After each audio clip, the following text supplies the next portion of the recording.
Okay students, तर आता आपण 8.1 maths 2 12th standard 8.1 binomial distribution हे चॅप्टर करतोय.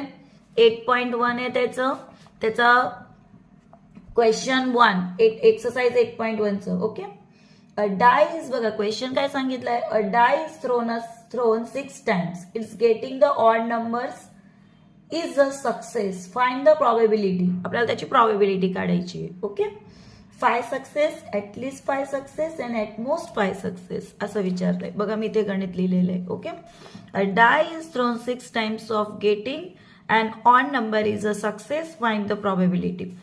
आता हे कसं काढायचं, अगदी सोपं बेटा, सोपं आहे. Okay, let X is equal to, सर्वात पहिले नेहमी असंच करायचं या गणितांमध्ये.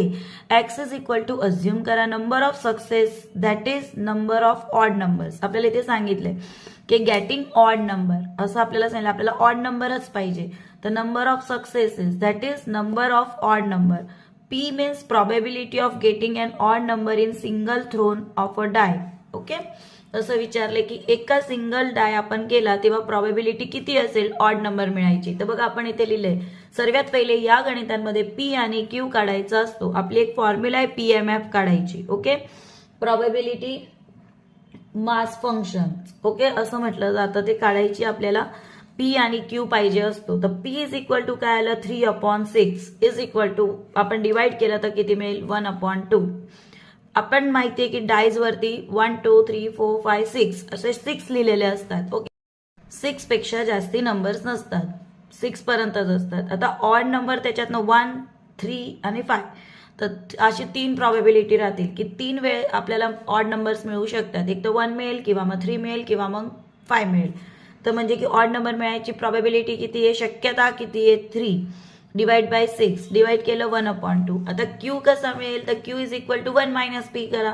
1 minus P is equal to 1 minus 1/2. Cross multiplication केलं, क्रॉस छेद, क्रॉस मल्टिप्लिकेशन नाही केलं. माझी ही म्हणायची एक पद्धत आहे, क्रॉस छेद म्हणजे की ह्याला क्रॉस मल्टिप्लाय करा. 2 1 जा 2, मायनस 1 1 जा 1, डिवायडेड बाय 2 म्हणजे किती आलं, क्यू 1/2.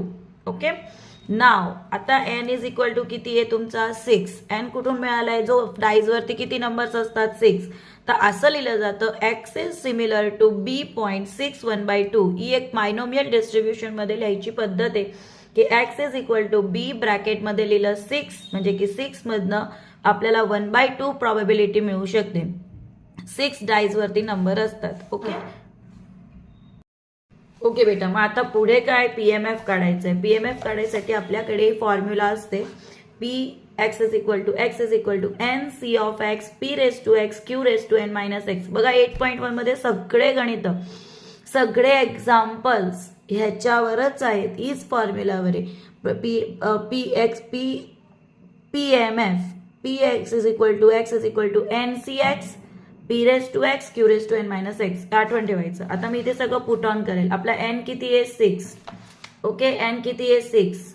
त्यानंतर सी एक्स, एक्स नाही माहिती अजून, 1/2 पी मिळालाय, रेस टू एक्स 1/2 आपल्याला, क्यू पण मिळालाय 6 minus X. N put on केला. 6 सी एक्स, हे दोन्ही बेस सेम, एकदाच लिहिलं, वरच्या इंडेक्सचं ऍडिशन केलं. ओके, बेस सेम, मल्टिप्लिकेशन मध्ये बेस सेम, इंडेक्सचं ऍडिशन, असं आपण 7th स्टँडर्ड पासून शिकत आलेलो आहोत.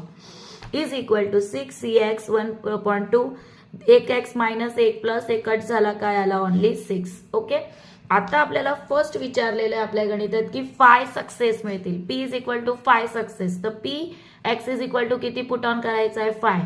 पी ऑफ 5, इथे मी आपलं जे हे मिळालेलं होतं 6 पी एक्स, तिथे एक्स पुट ऑन किती केला, 5 रेस टू 1/2 रेस टू 6,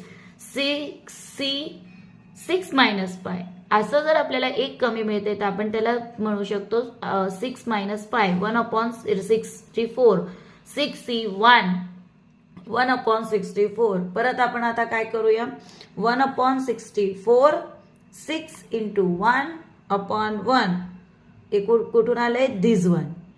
हे मी पुढे लिहिलंय 6C1 means 6 into 1/1, this 1 and this 1 cut. 6 ला आपण 6 इंटू 1 लिहिलं, मला 1 लिहिलं, 1 टाइम लिहिलं, किती पुट इथे डिवाइड केलं, या 6ला 64ने डिवाइड केलं, आपल्याला आन्सर मिळतो 3/32. ओके, हे आलं फर्स्ट 5 सक्सेसेस साठीचं एक्झाम्पल आहे. बस ते फर्स्ट गणितच एवढं मोठं आहे, 2-4 गणित आहेत जे ह्याचे गणित मोठे आहेत, बाकीचे सगळे लहान आहेत. ओके, 8.1 मधलं 3 विचारलेले, 3 विचारले, त्याच्यातलं सेकंड ॲटलिस्ट 5 सक्सेस, म्हणजे की 5 पैकी किंवा 5 पेक्षा जास्त. तर डाईज वरती तर 6 पर्यंतच असतात, म्हणून इथे एक तर 5 मिळेल किंवा 6 मिळेल. तर इथे काय लिहिलं आपण, जे आपली फर्स्ट होती NCX 6C5 1/2x, म्हणजे की 6 प्लस 6C6 1/2/6. आता काय केलं, इथे 6C5 1/2/6 कॉमन काढला, 6C5 प्लस 6C6 लिहिलं. पुढे काय आले आपलं 6C1 प्लस 6C1 1/2/6 लिहिलं. ह्याला हे 6C1 ला आपण 6 म्हणू शकतो. 6C कधी पण इथे 1 असला आणि ते 6 आपण 11 स्टँडर्डला शिकलेलो आहे. ओके, परम्युटेशन आणि त्या चॅप्टर्समध्ये 6 किती आला 6 आणि 6 to 6, तर इथे किती आलं 1 कॉम्बिनेशन. ओके, 1/2/6, 6 प्लस 1 किती झालं 7 आणि 1/64 मल्टिप्लाय केला, किती आला 7/64. थर्ड काय विचारलंय, ॲट मोस्ट 5 सक्सेस, म्हणजे 5 किंवा 5 पेक्षा स्मॉलर. आता हे काढायसाठी परत एक फॉर्म्युला असते, 1 minus P x greater than 5 करून टाका, म्हणजे की 1 मायनस पी ऑफ 6. तर किती आलं इथे 1 minus 6C6 1/2/6. 1 minus 6C6 means 1. 1/64 आपण 1 ला 6 टाइम केलं, 1 2 ला 6 टाइम केलं, 64 मिळेल. आणि म्हणून आता आपला आन्सर येतोय 1 मायनस 64, क्रॉस छेद केला, 64 मायनस 1/64, आन्सर आहे 63/64. ही आली प्रॉबेबिलिटी. ओके.